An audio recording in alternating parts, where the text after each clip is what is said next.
Andhra university శత జయంతి ఉత్సవాలలో university స్థాపనలో ఆద్యులు తమ పూర్వీకులు ముత్తాత భూపతిరాజు వెంకటపతిరాజుకు ప్రాధాన్యత ఇచ్చి గౌరవించడం సంతోషం కలిగించిందని తూరంగి గ్రామ మాజీ సర్పంచి అడ్డూరి ఫణీశ్వర రవిరాజ్ కుమార్ అన్నారు.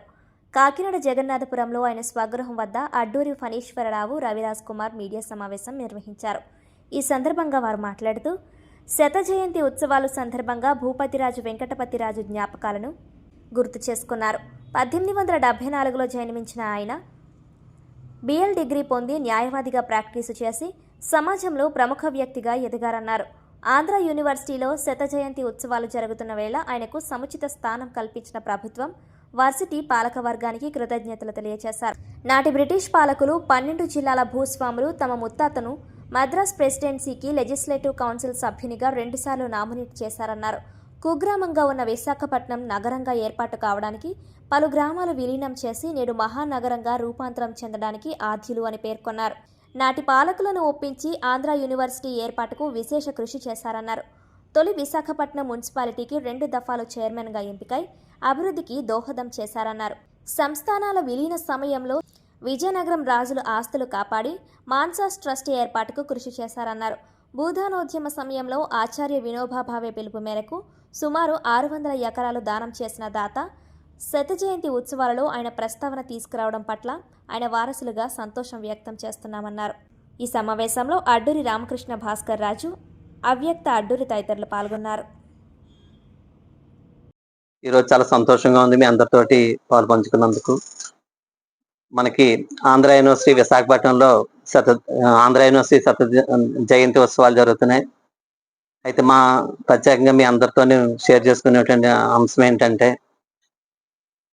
మనకి భూపతిరాజు వెంకటపతిరాజు గారు అంటే మా నాన్నమ్మ తండ్రి గారు.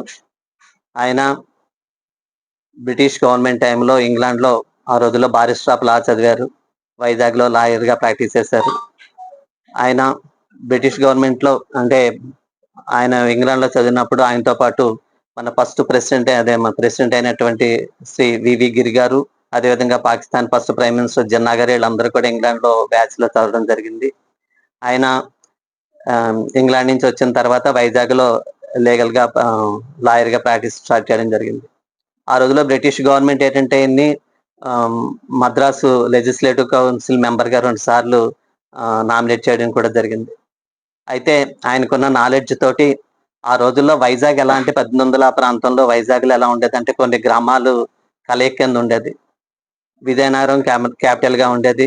అదేవిధంగా భీమిలి భూపతిరాజు వెంకటపతిరాజు గారికి మేనల్లుడు అల్లుడు కూడా. ఆయన టైంలోనే మనకి విజయనగరం దగ్గర మనకి అనకాపల్లి రోడ్డు సబ్బరం దేవీపురం అని ఉంటుంది, 600 ఎకరాలు. వినోబా భావే భూదానోద్యమం చేసినప్పుడు ఈ 600 ఎకరాలు కూడా ఆ రోజున వినోబా భావే గారి ఆధ్వర్యంలో మా నాన్నమ్మ తండ్రి గారే ఆ భూదానోద్యంలో 600 ఎకరాలు కదా భూములే నిరుపేదలకి మనకి భూదానోద్యంలో ఇవ్వడం జరిగింది. అది మన సబ్బవరం మండలం దేవీపురం అంటే మనకు తెలుస్తుంది. ఈ విధంగా మా తాతగారు ఈరోజు ఆంధ్ర యూనివర్సిటీ శత దినోత్సవాలు జరుపుకున్న టైంలో మా తాతగారి పేరుని ప్రస్తావించడం చాలా ఆనందంగా ఉంది. ఈ కార్యక్రమాన్ని అవకాశం ఇచ్చినందుకు ధన్యవాదాలు తెలియజేస్తాను. Thank you. వెంకటపతిరాజు అంటే మనకి మనందరికీ తెలిసినటువంటి విషయమే. వైజాగ్ అంటే విజయనగరమే. విజయనగరం తర్వాత ఇదంతా కూడా సముద్ర తీర ప్రాంతం, సరైనటువంటి అంటే కేవలం గ్రామాల కింద మటుకే ఉండేది. మనకి తెలుసు, మన కళ్ళ ముందే వైజాగ్ డెవలప్ అవడం తెలుసు. వైజాగ్ కన్నా ముందు చాలా సిటీస్ ఉన్నాయి, దానికన్నా ఫాస్ట్గా వైజాగ్ డెవలప్ అయింది. ఆయన ఏంటంటే అక్కడ మా తాతగారు వచ్చి విజయనగరం దగ్గర రేవడి అనమాట, రేవడి గ్రామం. ఆయన ఆ రోజుల్లో ఇంగ్లాండ్ వెళ్ళి చదవడం, అక్కడ ఇంగ్లాండ్లో ఉన్నటువంటి ఆ సిటీస్ అన్ని చూసిన తర్వాత వైజాగ్ ని డెవలప్మెంట్ చేయాలన్న ఆలోచన ఇంగ్లాండ్లో ఉండగానే ఒక ఆలోచన ఏర్పడి ఆయన యొక్క ఆలోచనలకు అనుగుణంగానే వైజాగ్ అంటే మనకి ఆలోచన ఉన్న దాన్ని ఇంప్లిమెంట్ చేయాలంటే అప్పుడు బ్రిటిష్ గవర్నమెంట్ ఆ గవర్నమెంట్ కి రిప్రజెంటేషన్ ఇచ్చి వాళ్ళు కూడా పోర్ట్ని డెవలప్మెంట్ ఇచ్చేసే క్రమంలో భీమిలి కంటే కూడా వైజాగ్ బాగుంటుందని చెప్పి ఆయన మంచిగా ఆలోచన చేశారు.